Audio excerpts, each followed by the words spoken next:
All right, I'm just going to share my screen and I'll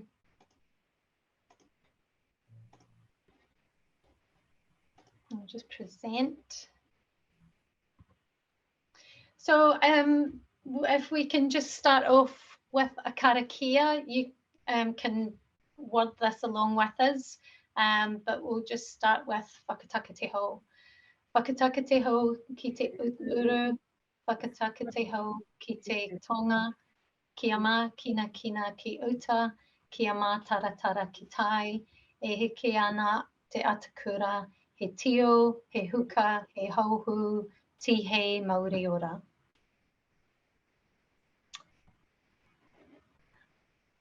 Just a whakatoke for today, ko waka moturanga e waka eke noa. The waka of knowledge is the waka for everyone. So thanks for coming along this morning. It's really good to see you online. Thank you for your time, especially during the holidays. And I'll just let you read the overview for today.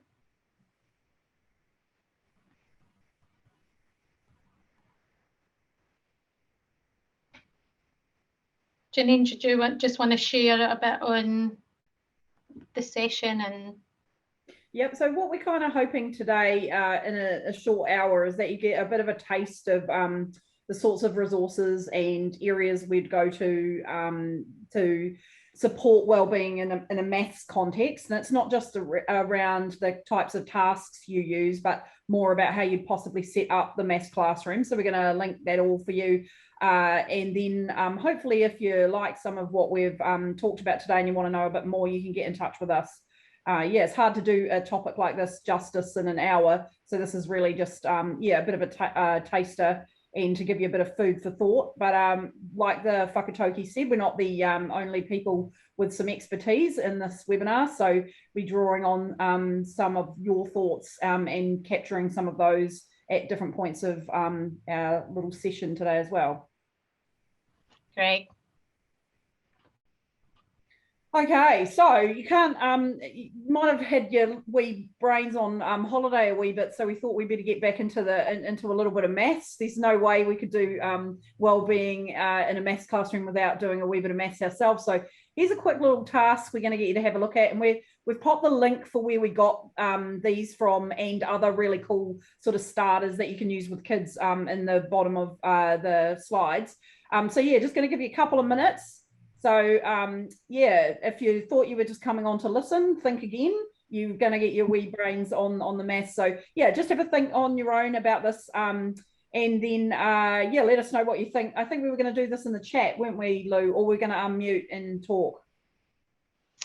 I think we were going to unmute and have a chat, have a talk. Yeah. So if there's anything that you've noticed, or whether you think it's a truth or a lie, if you want to share your thinking with us.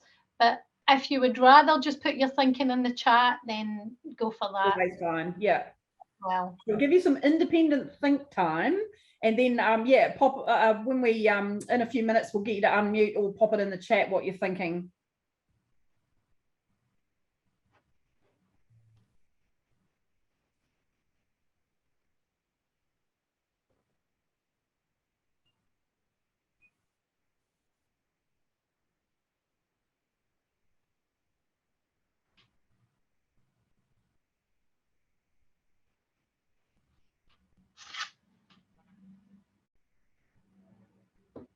Way to go, Anne, just putting it out there.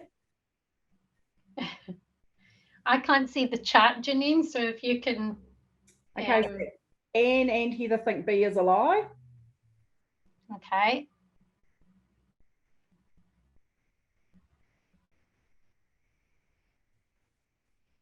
Do you want to explain why you think it's a lie?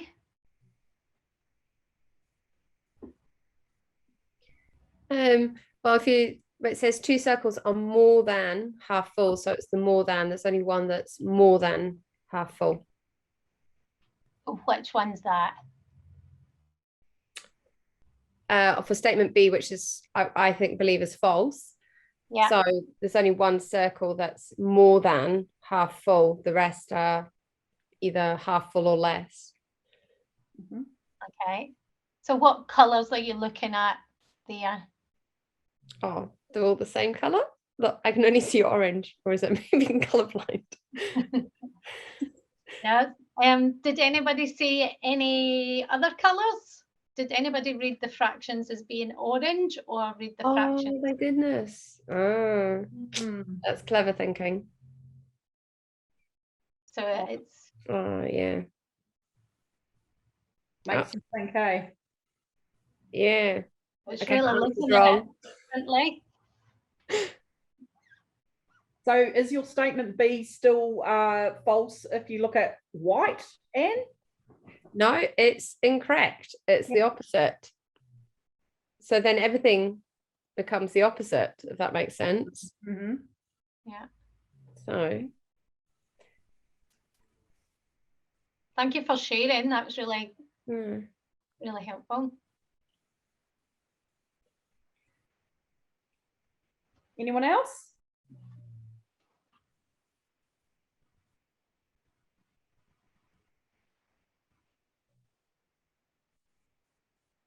No.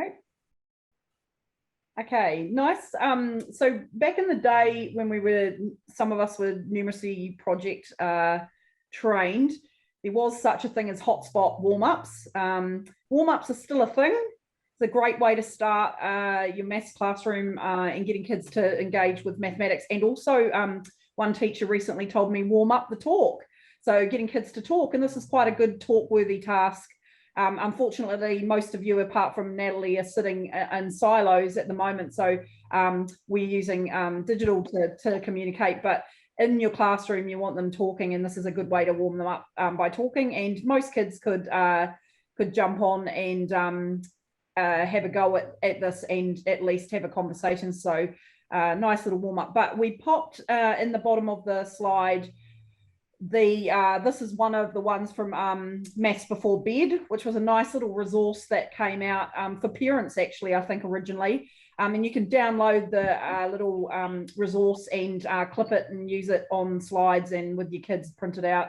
There's some nice little tasks in there that you could adapt, but originally was created for parents at home. And also I popped another resource in there that's got another sort of task like this as well, where kids look at the pictures, numbers, shapes, and they talk about which one doesn't belong. And the link for that's on there as well. And that's actually a teacher told me about that one, and it's a really good resource as well. So yeah, we just thought we'd get started with a bit of maths, get you engaged, and remind you that warm-ups in maths are a good way to start.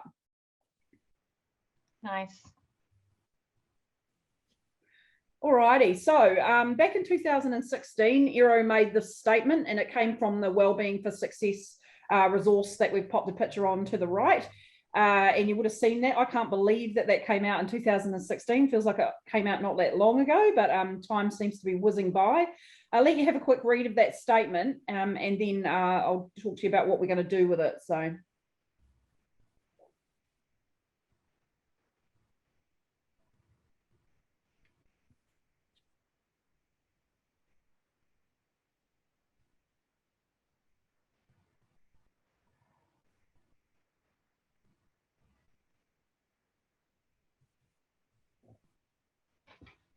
there's quite a bit in there, isn't there, to unpack? But what I want you to think about now is linking it back to your maths classroom. What are you currently doing in your school or your classroom to promote student wellbeing during maths time?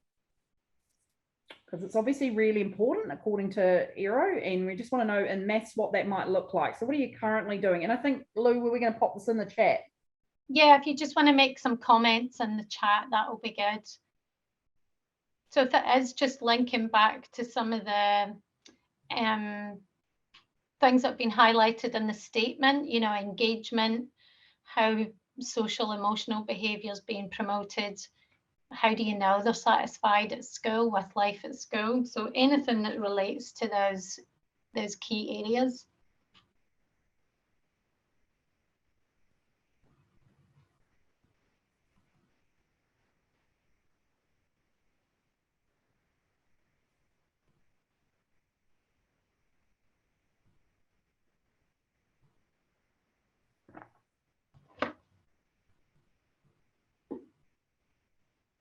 Natalie's popped collaborative learning tasks. Nice. Mixed ability grouping.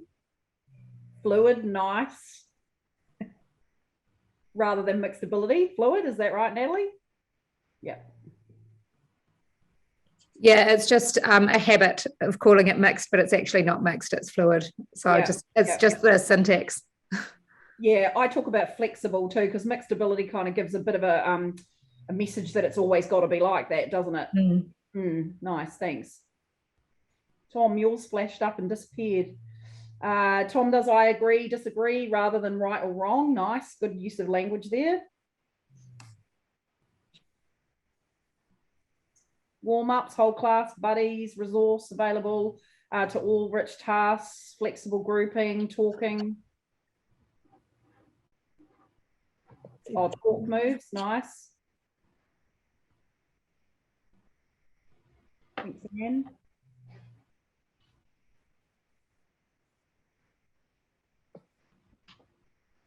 Great to hear all those rich pedagogical practices coming through.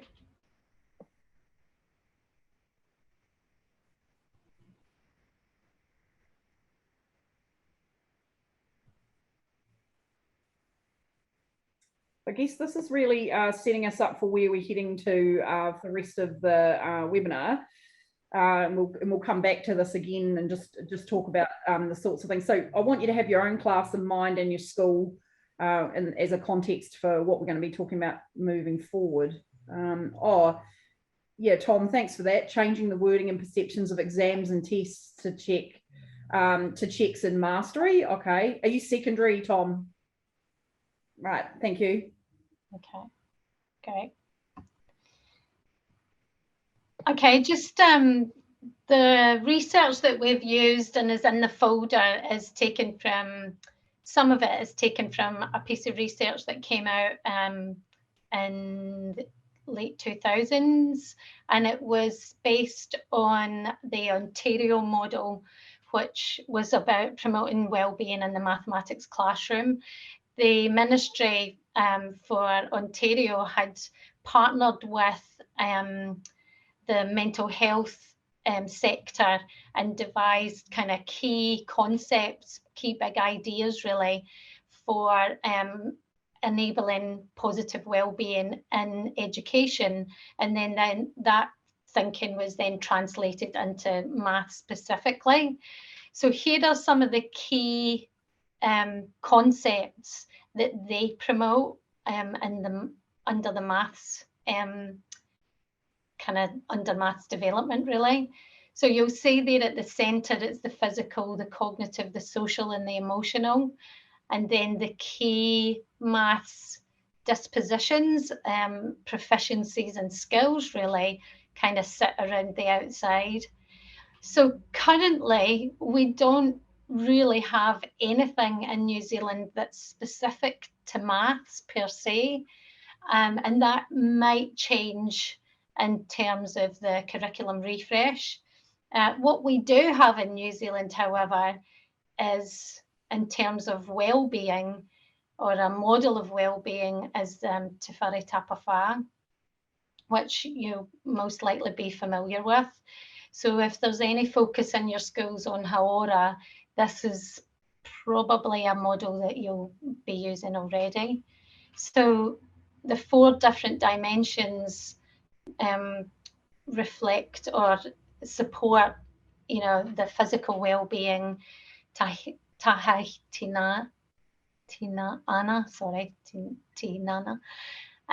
mental and emotional well-being, social well-being and spiritual well-being. So what we were thinking about today, that would take these 4 areas and would unpack or consider what these would look like in the maths classroom, and what would be the practices that you would develop in your schools or in your classrooms to support each of these areas or these dimensions. So what does it mean to have emotional well-being, physical, social and spiritual well-being?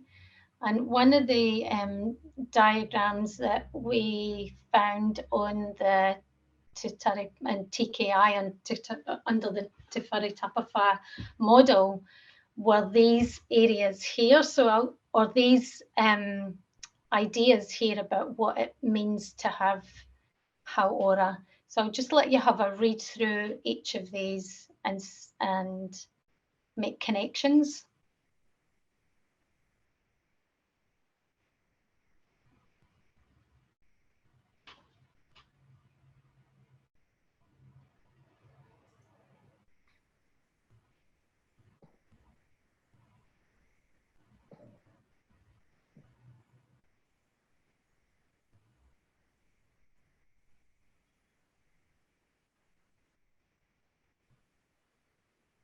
And you'll notice that there's cross connections with each of these dimensions. Some of them overlap into others.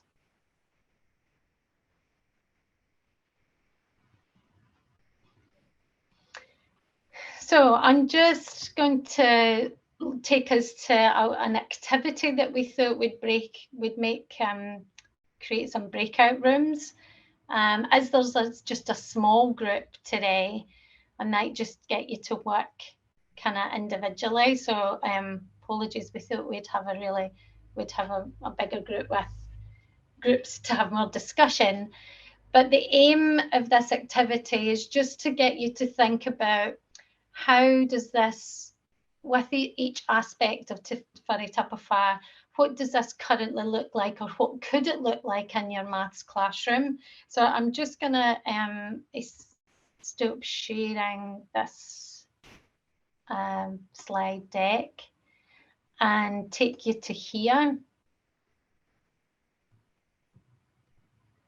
So in this activity, we're thinking about what does it mean to have positive wellbeing in the maths classroom, and thinking more broadly in terms of creating a funnel-like context of learning in maths.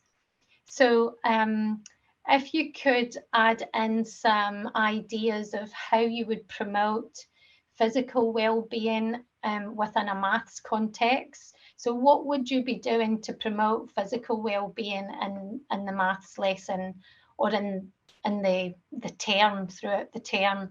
You can talk about what you currently do, but you might want to think about other suggestions so that we kind of create a bank of ideas to share with each other and also with our schools. So all these resources are available for you to take back to schools as well. And also considering, outside influences. So not just necessarily thinking about the lesson itself, but thinking about what are the contributing factors that help promote physical well-being, whether it be connections with whānau or connecting with across schools, different syndicates. Just what are the broad approaches that can be used to help promote these areas, these dimensions. So if we just spend the next sort of 5 minutes just popping in some ideas for each one of those, that would be great. You don't have to go through every single one individually, but even if you just get some ideas down on a few of them, that would be really helpful. Anything to add, Janine? I was just thinking maybe you and I might add a couple as well. Yeah. Seeing we're a smaller group than expected. Yeah, cool. I'll just keep refreshing.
meeting is being recorded.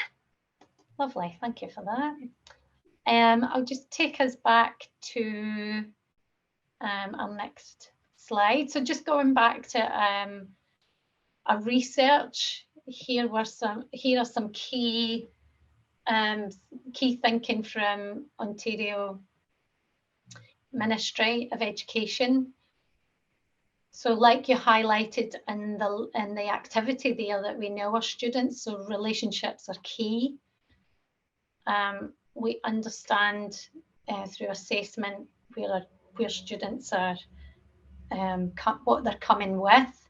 So again, that's that prior learning, really having those authentic conversations with students about what they know and where their next steps are, planning with students in mind and creating the conditions for achievement, equity and well-being. Equity being a really, really biggie right now, and how we do that are all the practices that you've highlighted in the activity. So that was good. Janine, do you want to? Sorry, Yep, yep. So yeah, just picking up on the comments about maths anxiety, which it is a real thing. I know a lot of teachers who have this as well. As soon as you start talking about a task that you're going to do, they find ways to try and avoid if it's going to be too challenging for them. But I think I go back to a few years back when Jo Bowler came over from Stanford University. I'm sure you're all familiar with her work, but and she popped up a slide that had on it a snake and a spider. And I thought, oh, where are we going with this? And she said that the research that she's done with the neuroscience department at Stanford showed that the same thing that happens in the brain when you look or you see something you're fearful of, or you're in a fearful situation, such as, for me, a big spider walking across me right now, I would be in a fight or flight kind of mode, and my brain would not be in a great state to be answering maths questions or to be running this webinar. And so she said that the same thing can happen when a maths problem, or when you go to say to your kids, right, we're going to do maths, that fight or flight thing can happen in the brain. It shuts down, and it's almost like you're in a really highly stressful situation and you're being asked to perform. So that was something that really resonated with me. I've never forgotten that. You know, how can kids really perform or do solve a problem in a relaxed kind of setting when they feel like that? So these are some tips that we located around. Where did we get this from again, Louise? It's gone out of my head. This is the Yes I Can Ontario. The reading that we sent out to you beforehand, if you haven't had a chance to read it, it's a really, really good reading, and these have come from there. I've read so much stuff, I forget where things have come from, but yeah, it's come from that reading that we sent out before the webinar. So what we're going to get you to do is just to interact with it a wee bit, because this is a pretty important thing to be mindful of when you're working with kids and other teachers as well. Just have a wee read of it and do a little bit of a self-assessment. So we want you just on your own. We're not going to share it as such, but on a scale of 1 to 5 on each of those statements, 1 being really I'm just trying to think, really not no practice. Yeah, to be really practice. Thanks, Louise. A spider must have crawled across me. Thanks. So that yeah, so 1 would be not practice, don't really adhere to that, haven't really thought about it, right through to 5, yeah, got that really happening in my classroom. That's something that I'm very mindful of. So we're just going to let you do your own sort of self-assessment on that, on those statements, and we'll give you about 5 minutes to do that, and then we might share in summary rather than individually. So yeah. So I'll give you 5 minutes to have a wee read, familiarise yourself with that, and just start, you know, thinking about on a scale of 1 to 5 where you'd sort of fit with those.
Okay, so have you had a chance to have a wee look at those things? And I guess one thing I was thinking about when I was reading them was the first time many moons ago was the fact that getting, I think the skill of a really good teacher is to get that appropriate level of challenge for kids, and that the kids should be, or the learners should be used to being in the learning pit. And I think recently Cognition and produced with the MOE some maths posters that have come out to your schools. You probably saw them. If you haven't, we can pop them in the PDFs of them in the drive, and they talk about a balanced approach to mathematics, meaning that they don't always have to be in the learning pit. There could be times where there's a comfort level and they are just practicing or redoing some individual tasks or group tasks that they can actually achieve and do. But getting that appropriate level of challenge, I think, is a really is the key to the way that we teach. It's a tricky thing to get right. I'm sure many of you have experienced that. But any other thoughts? Anyone want to unmute and say anything that resonated with them that they felt was something that they probably need to work more on? We were talking about our assessments. When we do PAT at the beginning of the year, we often don't tell the kids that it's happening until just before it's happening, with the thought process that we don't want them worrying about it for weeks beforehand, knowing that it's coming up. So being able to find the balance between giving them enough warning that they can feel calm about it, but also not turning it into a big thing. Yeah, I think too, with that, I think the other thing is I know some schools practice doing multi-choice tests just on a different subject, so kids are familiar with that kind of testing as well, because for some kids it can be new to them. So and not teaching to the test or testing, but just practicing doing multi-choice and stuff like that, so they've experienced that before. But yeah, a good thing about the testing is to not have it necessarily in a test environment. And some schools have also talked about reading out the problems, so that it's not a reading test, it's a mathematics test. So yeah, we read out our PATs to our kids too. Yeah, and then Jo, through our ALM, has given us Move Improves that she said seemed to work really well to set up kids for being able to do multi-choice. Great. Yep. So Jo's in our team. That's great. Good to hear. She's doing the good work. Anything you want to add, Lou? Yeah, I was just going to say some schools just have just used formative assessment to assess kids rather than giving them a timed test, particularly students who have real high, only students really that have real high anxiety when it comes to maths, because what they found was that their data wasn't really indicative of what they could do in the classroom, so that they wanted to collect data that kind of was fair and that was kind of highlighted what they were actually able to do rather than what they couldn't do. And talking about that one day, one test kind of results that you would get. But yeah, it's a tricky one. Yeah, I think what some of our schools that we work in depth with, we talk a lot about differentiated assessment, which sounds a wee bit like what you're talking about there too, Natalie, if you're the Natalie. Just differentiating assessment in terms of like the needs and what that how the kids are going to feel and what information you're going to get from them that you can't get in the classroom and stuff too. So yeah, that's definitely something, but good to hear that you're already differentiating it for kids. It's just a tick box too often, because we're not the ones that make the call about whether PATs are happening at the school, so we have to do it. And then talking about triangulating data and making sure that it's not something that's reported on or that it's used as a baseline across all of the kids in the cohort. Some of them we do, like if we've got a kid that we think might be gait, for example, and we use the stay nines to help align that at times to get a big picture, but generally we're looking at patterns and trends across the entire cohort rather than individual assessment scores. Yeah, I think too I think through the refresh and stuff there will be some review of assessment and assessment tools, which is great, but I do think that having a PAT or an ASTL in the mix is probably, you know, something nationally normed or a national test is always good to have in the mix, but to not be the only thing. And I can hear that you're not valuing it as the only thing, that it's more important what they're doing all day, every day in the classroom. But I would certainly, in my schools that I work with, they do usually have some kind of national test in the mix there, but it's not the only thing and not the main thing. And it's not also relied on heavily that you know, they'd die in a ditch over it, in terms of like if the weaker area appears to be across a syndicate geometry, they're not saying definitively that must be true, because it's just a one test. So yeah, I hear what you're saying there. Thanks for that. Yeah. Anything else? Right. Tom, in a secondary, sorry to put you on the spot, in a secondary context, tricky to do this in a little hour slot that you've got your children, possibly? What do you mean by tricky to do this? Tricky to get the reduced maths anxiety when you've got NCEA and exams sitting in the background. Yeah, it is a challenge. I mean, yeah, I mean, this is such a big topic, and I understand. Yeah, so I guess first and foremost is probably teacher anxiety. If often that gets transferred unconsciously and to our kids, and that one is hard, because when teachers are tense and anxious, I mean, students can see through that. That's the first and foremost. So I mean, for someone who's experienced, you know, I do believe that a great teacher can change things in a minute, you know. Yes. But at the same time, you know, if you could do something so positive within seconds, you could do the same on the other end. Yeah. It can completely, you know, traumatize someone's math learning experience in a minute. Absolutely. So, I can, you're casting me back to sixth form. Thanks, Tom. I didn't have a very good teacher in sixth form, and that's exactly what happened. Yet the fifth form teacher really switched me on. So yeah, that's great. Thanks for that. I agree. Yeah. Do we want to move on from this one, Lou? Okay, so we popped in this little, just to bring us back to the maths, concept cartoons is a really lovely way to pop up misconceptions or ideas for kids to grapple with and talk about, and other talk-worthy things. So we just want you to have a wee look at this quickly, because we're going to run out of time soon. But who do you think has the correct answer? I shouldn't say the best, the correct answer. So have a look at The Simpsons. None of them are related to me. And that was a joke, a Simpson joke, a bad one, fell flat. Yeah, just have a wee look at those and see if you can think about which one of the Simpsons has got the correct answer and why.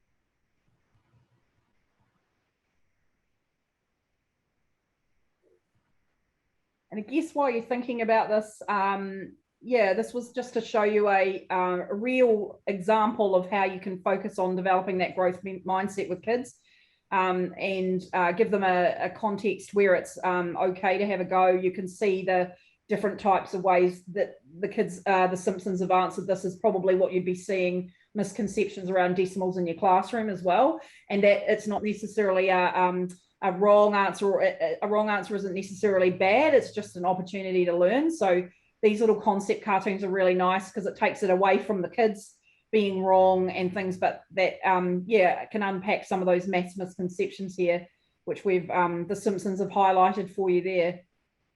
Yeah, I think the concept cartoons were actually designed to help students who were disengaged or had maths anxiety, as a way to focus in on their thinking, but focus in on somebody else's thinking to get students to talk. So generally we find, you know, like in ALM particularly, sometimes your ALM students are your kind of non-communicative students.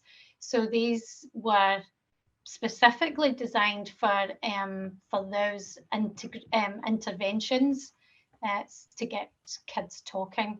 But the onus is on the cartoon and not on them. So it's a nice way to get them engaged. I'll go to the next slide. Yep. So just... Oh, we've just popped this in as another follow-up, because this is a really good article if you haven't read it yet. We've popped it into previously, we popped it into the drive. This has some really good research in it about 4 pillars is the key thing I get out of it. 4 pillars about trying to develop students' maths identity and develop them as a mathematician. It also has some ways that you can gather in information from the kids and get the voice from them, and maybe like sort of sample survey type questions that work really well. But the front end of it is all about how you can develop the maths identity for kids, and there's 4 key areas of it. So if you've got time in the holidays, have a wee read of this. It's a quick read, but a really good read. And worth having a look at, all about growth mindsets, and because you've got old Cheryl there and Joe, just developing that key opening up of the mindset and developing that whole mathematician rather than just looking at the academic number side of things. It's about the dispositions of mathematicians as well. Yep. So the next slide is a mathematical dispositions rubric. If you're involved in ALM, this is something that you'll recognise, and it's really just a tracker to gauge where your students currently sit in terms of mathematical dispositions, and then where how you can help promote that disposition. We thought we'd pop this in as a wee gift, because it has gone down really well in schools. Schools really like it, and it is one way that you can start showing parents and kids how it's not just about their speed or their ability in tests, that actually developing that whole disposition of that mathematician is really important. One of my schools, who's an intermediate, had this out in front of parents and had the kids talk to it. It is a teacher tool, it's in teacher speak, but the year 7 and 8s could grapple with it and understand it, and they were talking to their parents about it. When I collected some voice from the whānau afterwards, they said that what was really good was that it showed them that it wasn't, when they were at school, it was all about speed and knowing your times tables and all of that. So that's what they've been promoting with their kids, whereas this showed that there's more to being a good mathematician than just being able to do those things.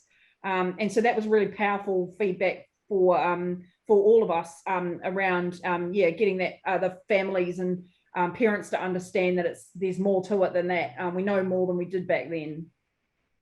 So. Yeah. Oh. So that's our session. Feels like it's only been half an hour, but that's an hour going in, just over an hour.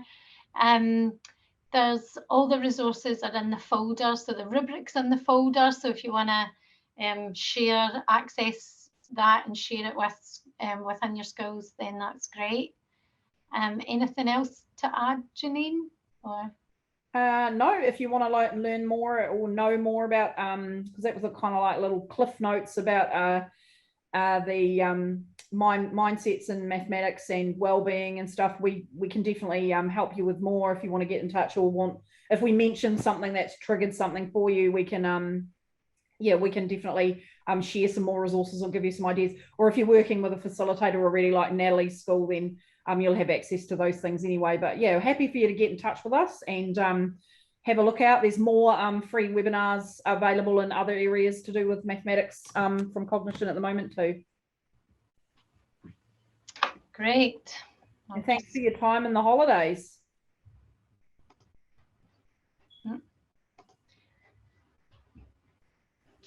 Yeah, thank you. It was lovely to see you all online. We'll probably send out a feedback form just for a quick one, just for you to fill in if you can, when you've got time. And yeah, have a great rest of the holidays. Thanks for joining us. Thank you. See you later. Okay.